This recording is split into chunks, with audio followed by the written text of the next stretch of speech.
సరే నువ్వు రోజు వెళ్తావు వస్తావు, కానీ అమ్మాయి పరిస్థితి అలా కాదు. మార్చి దాకా అమ్మ దగ్గర ఉన్న అమ్మాయి ఏప్రిల్లో ఇక్కడికి వచ్చేసి ఇక్కడ తన ఉద్యోగం చేసుకుంటూ, ఏదో పెళ్ళి అంటే 10 రోజులు సెలవు ఇస్తారు తప్ప ప్రెషర్స్ అవేం పోవు కదా. 10 రోజులు ఆ హనీమూన్ పీరియడ్ అయిపోయిందా ఉద్యోగం వెళ్ళిపోవాలి. ఉద్యోగం వెళ్ళిపోయిన తర్వాత ఇంటికి రాగానే అమ్మ దగ్గర ఉంటే, ఎంతైనా ఆడపిల్ల అమ్మ దగ్గర ఉందనుకోండి, ఆ రోజు తనకి ఎలా రిలాక్స్ గా ఉంటుంది. అమ్మ చూడు అంటే, కానీ ఇక్కడ అలా కాదు. ఇంటికి రాగానే తన పని తన బాధ్యతలు పెరుగుతాయి. ఇంటికి రాగానే తను ఇమీడియట్ గా అటెండ్ అవ్వాల్సిన పనులు ఉంటాయి. ఎంతైనా కొత్త చిన్నపిల్లలు, వయసు అని కాదు కదా ప్రధానం. అటువంటి పరిస్థితి టక్కనే ఆ ఆవేశంలోనో లేకపోతే ఆ ఫ్రస్ట్రేషన్లోనో ఆ అలసట్లోనో ఏదో మాట అనేస్తారు. ఆ మాట ఈ అమ్మాయి కూడా అంత అలసిపోయి ఉంటుంది ఆ టైంకి. ఆఫీసులో ఆ హస్బెండ్కి ఏదో సాఫ్ట్వేర్ ఉద్యోగంలో గొడవలు వస్తాయి, ప్రెషర్ వస్తుంది, ఆ కోపం ఇంటి దగ్గర చూపిస్తారు. తను ఈక్వల్గా అలసిపోయి ఉంటుంది, ఈక్వల్గా ప్రెషర్, ఈక్వల్గా జర్నీ చేసి వస్తుంది. అటువంటి టైంలో చాలా ఇలా డిస్టర్బ్ అవుతారండి వాళ్ళ జీవితాలు. చాలా విషయాల్లో మనం మ్యారేజ్ కౌన్సిలింగ్లో కానీ చాలా చోట్ల చూస్తే, ముఖ్యంగా రాత్రి 8 తర్వాత పొద్దున 6 లోపల వాళ్ళిద్దరి మధ్యలో వచ్చే మాటల్లోనే గొడవలు ఏర్పడుతున్నాయి. పగలల్లా అంత మాట్లాడుకోవడానికి సమయం ఉండదు. ఇక్కడ మీకు చాలా చక్కటి పరిష్కారం అండి. జ్యోతిషంలో చంద్రమా మనసో జాత అంటారు. అంటే చంద్రుడు మన మనస్సుకి ప్రతిరూపం. చంద్రుడి యొక్క వృద్ధి బట్టి, క్షయాన్ని బట్టి ఆటుపోట్లు సముద్రాలు ఎలా మారుతూ ఉంటాయో మన మానసిక పరిస్థితి కూడా అలాగే మారుతుంది. అంటే శుక్లపక్షంలో చంద్రుడు వృద్ధి చెందుతున్నప్పుడు, లేకపోతే అమావాస్య ముందు చంద్రుడు డౌన్ అవుతున్నప్పుడు, ముఖ్యంగా ఆడవాళ్లలో ఒకవేళ అది వాళ్ళ యొక్క మంత్లీ సైకిల్తోనూ కపుల్డ్ అయినప్పుడు, వాళ్ళల్లో శరీరంలో జరిగే హార్మోన్ల మార్పు వల్ల వాళ్ళ మనసు చాలా బాధపడిపోతూ ఉంటారు. అది మగవాళ్ళు కొంచెం తక్కువ అర్థం చేసుకుంటారు. ఏదో మాట అనేసాం కదా, ఈ మాటకి ఎంత బాధపడాలా అంటే వాళ్ళకి తెలుస్తుంది ఆ బాధ. ఇక్కడ నిజం ఇది. సో ఇటువంటి వాళ్ళకి మన పూర్వకాలంలోనే వాళ్ళు పెట్టారు. పూర్వకాలంలో ఉంది ఏంటంటే, ఇక్కడ తెలుపు రంగు అన్నది చాలా ఇంపార్టెంట్ అండి. మీకు అటువంటి భావన కలిగింది, ఒక ఆడపిల్లకి ఇలా నా మనసు బాధపడింది, ఏం చెయ్యాలి, ఇలాంటి సన్నివేశాలు మళ్ళీ మళ్ళీ మా ఇంట్లో జరగకూడదు అనుకునేట్టయితే, ఒక సోమవారం నాడు మంచి బియ్యం తీసుకుని కడిగి నానబెట్టి ఆరబెట్టి ఆ తర్వాత ఆ బియ్యంతో చక్కటి పాయసం వండండి. ఎంత బియ్యం తీసుకోవాలి? మీకు ఇది కొలత ఏం లేదు. మీ ఇంట్లో మీ సభ్యులు ఎంతమంది ఉన్నారో అంత కొంచెం పాయసం వండి, ఇంత పాయసాన్ని ఆవుకు పెట్టండి. ముందు చిన్న దొప్పలో వేసి పక్కన తీసుకెళ్ళి ఆవుకు పెట్టండి. తర్వాత మీ కుటుంబ సభ్యులు తినండి. అలాగే ముఖ్యంగా సోమవారం నాడు తెల్లటి కలువ పూలు దొరుకుతాయి. పల్లెటూళ్ళు అక్కడ దొరుకుతుంటాయి, ఇప్పుడు కూడా మార్కెట్లో దొరుకుతాయి. కలువ పూలు 2, 3 తెచ్చుకుని అమ్మవారికి పూజ చేయండి. చక్కటి అంటే మిల్క్ వైట్, మన అడ్వర్టైజ్మెంట్లో చూపిస్తారు చూసారా, అంటే చక్కటి వైట్, ప్యూర్ వైట్ తెల్లటి బట్టలు ధరించండి. మంచి తెల్లటి బట్టలు, ఇంక్లూడింగ్ హ్యాండ్ కర్చీఫ్ దగ్గర నుంచి, తెల్లటి హ్యాండ్ కర్చీఫ్, తెల్లటి దుస్తులు, మెరిసిపోతున్నట్టు చక్కగా ప్రశాంతంగా ప్లెజెంట్గా ఉండే తెల్లటి డ్రెస్సు వేసుకోండి.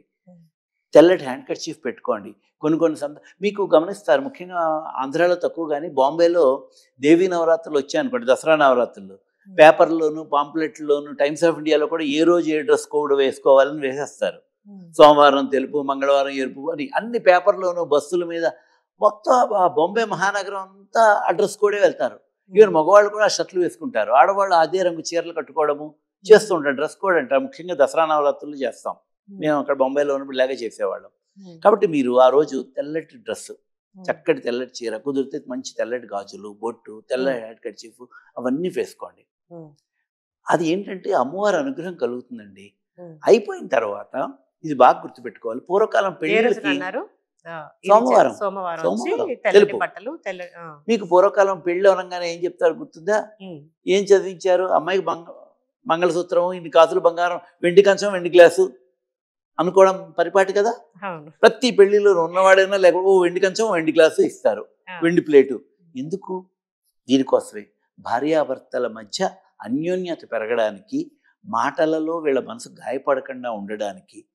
ఏం లేదు, మీ హస్బెండ్ మీరు భోజనం చేసేటప్పుడు ఆయనకి రోజు వెండి ప్లేట్లో, వెండి కంచంలో భోజనం పెట్టండి. వెండి కంచంలో పెట్టండి, వెండి గ్లాస్ ఇవ్వండి. వెండి గ్లాసు అంటే ఈ రోజుల్లో ఏంటంటే మనం తినేసి సింక్లో పడేసి పని అమ్మాయి మీద పెట్టుకుని వెళ్ళిపోతే ఈ వెండి కంచాలు అవి మనకు లాకర్లో ఉంటాయి తప్ప ఇళ్లలో ఉండవు.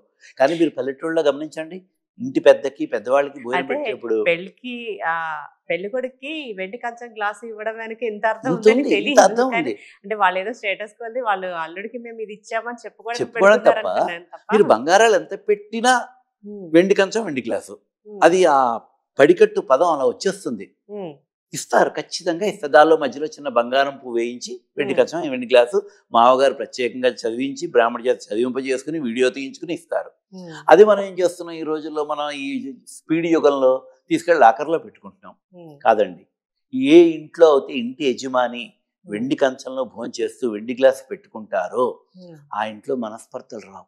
ఉమ్, ఇది ప్రూవెన్ అండి, ఇది ఆస్ట్రాలజికల్గా ప్రూవెన్. ఇది మా సింపుల్ రెమెడీస్లో మా గురువు గారు ఎంతో మందికి చెప్తారు ఈ విషయం. ఉమ్, ఇవన్నిటికి వెనకాల సైంటిఫిక్ రీజనింగ్ ఉంది. ఉమ్, కానీ మనం ఇక్కడ ఏంటి, 6 టీవీ ప్రేక్షకులు, సామాన్యుడు ఆరో ప్రాణం అని చెప్పుకుంటున్నాం. అన్ని కులాల వాళ్ళు, అన్ని వర్ణాల వాళ్ళు, అన్ని ప్రాంతాల వాళ్ళు చేసుకునేందుకు వీలుగా ఉండే రెమెడీ ఇది. ఇంచుమించు ఈ రోజుల్లో పెళ్ళిళ్ళు అయ్యేసరికి అందరింట్లోనూ వెండి కంచం వెండి ప్లేటు ఉంటుంది. సార్ అయితే మీరు అందరి ఇంట్లో ఉంటుంది అంటున్నారు కానీ ఒకవేళ లేని పరిస్థితిలో ఏం చేయాలి నాకు అదొక్కటి కూడా చెప్పండి. లేని పరిస్థితులు కనీసం చిన్న వెండి ప్లేట్లో పెట్టండి. ఆయన కంచం పెట్టినప్పుడు ఉమ్, పక్కన చిన్న వెండి ప్లేట్లో ఇంత పాయసము అన్నము పెట్టండి. నేను చిన్న- ఆల్టర్నేట్ ఏదైనా చెప్తారనుకున్నా మళ్ళీ అక్కడ కూడా వెండి అంటే ప్లేట్ చెప్పండి. ఇది వెండి చంద్రుడి కారకత్వం అండి. ఆ, వెండి మనస్సు, తెలుపు, కలువ పూలు, ఉమ్, మనస్సు యొక్క సున్నితత్వము, ఇవన్నీ Hmm. చంద్రుడి కారకత్వాలు. ఉమ్, కాబట్టి ఇంకా ఇది ఈ మాత్రం కారకత్వంలో మనం చేసుకోవాలి. ఉమ్, చేసుకుంటే వెండి కంచంలో వాళ్ళకి భోజనం పెట్టడం, మీ ఇద్దరు కలిసి వెండి కంచంలో తినండి. తినడం వల్ల అభిప్రాయ భేదాలు తొలగిపోతాయి. ఉమ్, అందుకని మీరు గమనించండి, ఇప్పుడు ఏదో నేను చెప్పాను ఇక్కడ కాదు, పూర్వకాలంలో చూడండి, ఎక్కడే ఉన్నా ఇంటి యజమానికి పెట్టేటప్పుడు ఒకే స్థలంలో భోజనం పెడతారు. ఇంటి యజమానికి నలుగురు ఐదుగురు మగవాళ్ళు వచ్చినా సరే ఆ పీటలు వేసో డైనింగ్ టేబుల్ వేసి ఆయన ప్లేస్ మీరు ఇటు కూర్చోండి అంటారు. ఉమ్, అక్కడ వెండి కంచం పెడతారు, వెండి గ్లాస్ పెడతారు, ఆయన కంచం ఆయనకే. ఇలా ఒక భార్య తన భర్తకు అలా పెట్టడం వల్ల ఉమ్, అభిప్రాయ భేదాలు తొలగిపోతాయి. చాలా బాగా పవర్ఫుల్ రెమెడీ అండి ఇది. దీని వెనకాల తార్కికాన్ని అని ఆలోచించకుండా ఇది చెయ్యండి. ఉమ్, డెఫినెట్గా ఆడవాళ్ళకి మనస్సుకు స్వాంతన కలుగుతుంది. ఏ భర్త తొందరపడి మాటని మనస్సు గాయపరచడు. ఉమ్, నమ్మి విశ్వాసంతో చేయండి. హిందూ ధర్మం యొక్క గొప్పతనం ఏదండి, మన ఋషులు చెప్పినవి, మన పెద్దవాళ్ళు చెప్పిన ప్రతి రెమెడీ వెనకాల ఏదో రీజనింగ్ ఉంటుంది. గోరింటాకు పెట్టడం అంటే ఏదో గోరింటాకు కోన్తో పెట్టేయడం కాదు. పూర్వం గోరింటాకు కోసుకొచ్చి రుబ్బి చేతికి పెట్టేవారు. గోరింటాకు కారకత్వం వేరు, ఆకు కారకత్వం వేరు. రుబ్బిన తర్వాత సోమవారం నాడు గోరింటాకు పెట్టుకోవడం కారకత్వం వేరు, వెండి కంచం కారకత్వం వేరు. ఇవన్నీ భార్యాభర్తల మధ్య ఒక అనుకూలమైన దాంపత్యాన్ని, ఇద్దరు మనసులు ఒకటే. మేడ్ ఫర్ ఈచ్ అదర్ అంటే 6 అడుగుల అబ్బాయికి 5-9 అబ్బాయి కాదండి.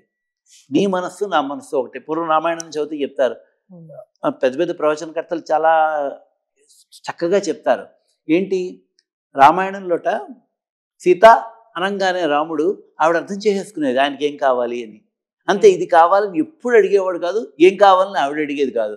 సీత అనగానే ఆ ఆయన ఏం- ఉచ్చారణలో ఆయనకి ఏం కావాలి ఉమ్, అని చెప్పి చేసేవారు. అది అన్యోన్యత అంటే, తన మనసు ఎరిగి నడుచుకోవడం. ఈయన మనసులో ఏమనుకుంటున్నాడో ఆవిడికి తెలుస్తుంది, ఆవిడ మనసులో ఏమండి అని పిలవంగానే ఆ పిలుపు బట్టి అర్థమైపోతుంది. అది ఒంటింట్లోకి రమ్మని పిలుస్తోందా, లేకపోతే ఏదైనా సరుకు గురించి పిలుస్తోందా, లేకపోతే సహాయం చేయమని పిలుస్తోందా అని అర్థమైపోతుంది. అంత అన్యోన్యత డెవలప్ అవ్వాలంటే ఈ వెండి కంచం రెమెడీ చాలా పవర్ఫుల్ అండి.